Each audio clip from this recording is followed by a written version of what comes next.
আপনি ধূমপান কেন করেন? আমি এনজয় করি। কিন্তু এটা যে ক্ষতিকর এটা তো আপনি জানেন। হ্যাঁ জানি, মানুষ অনেক সময় ক্ষতি জেনেও তো করে অনেক কাজ। কিছু কিছু জিনিস মানুষ ভালোবাসে। হ্যাঁ, যেমন ধরো তুমি যে কানে যেটা পড়ে আছো এত বড়, তুমি পছন্দ করো বলে এটা পড়ে আছো, কিন্তু এইটা যে কানটাকে টেনে তোমাকে অস্বস্তি দিচ্ছে, ওইটুকু যন্ত্রণা তুমি কিন্তু সহ্য করছো। তো ধূমপানটাও অনেকটা ওই রকম।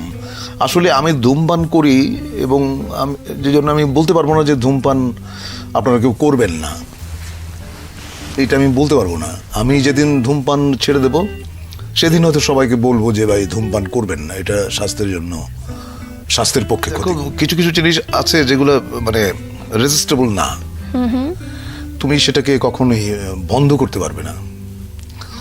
সেটা তোমার জীবনের সঙ্গে এমনভাবে জড়িয়ে গেছে যে ওটা যদি তুমি ছেড়ে দাও তাহলে হয়তো তোমার ভালো লাগবে না, তুমি অসুস্থ হবে, আর নিজেকে ঠকানোর তো কোনো কারণ নেই।